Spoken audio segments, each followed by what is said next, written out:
It's really odd that I ended up being a glassmaker because it was not intentional at all. My mother had just started a shop and gallery selling some antiques and some modern china and glass, and I said that I would help her for a little while. It was a natural thing that when somebody came into the shop selling glass one day to quip, "Oh, I wouldn't mind having a go at that." And the next thing I knew was that somebody had sent a letter saying, "I heard you wanted to do a glassblowing course."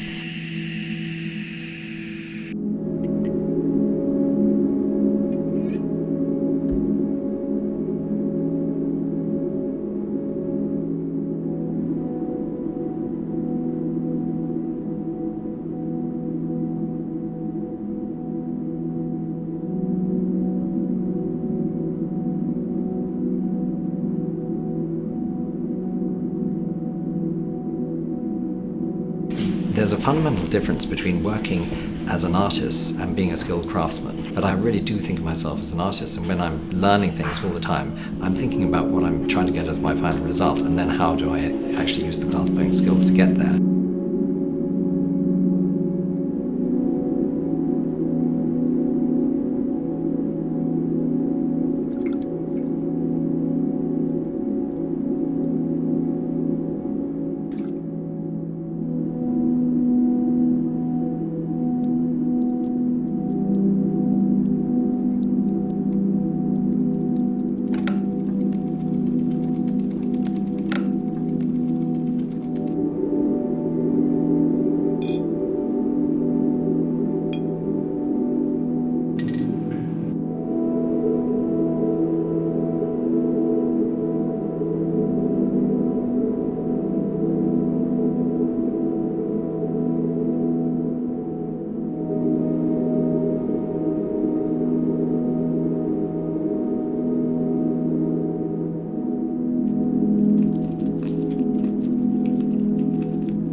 The thing about this body of work is that I'd been thinking about it for a very long time. Actually, it dates back to the first course that I did in 1977, because the other student was doing some work that we called dribbling glass, and at the time we were probably a little bit critical of it, but I could see what fascinated her about this, and it's that fascination that I think collectors and people who buy glass always are drawn to.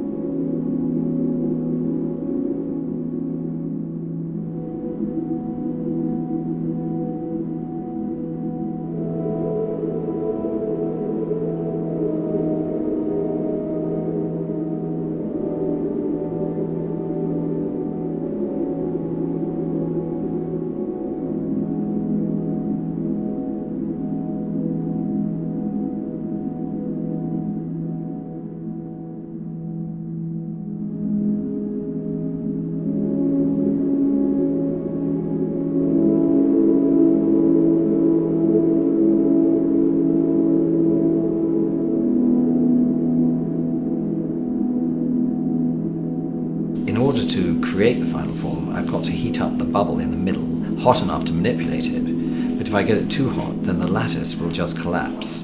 And so it's a really exciting process, and I've designed it in such a way that each time I do it, I don't want to get better at doing it, because the whole idea about the process, it's controlled, uncontrolled, shall we say. And the whole idea is that if I get too good at it, then it'll just become slick and we'll lose the naivety.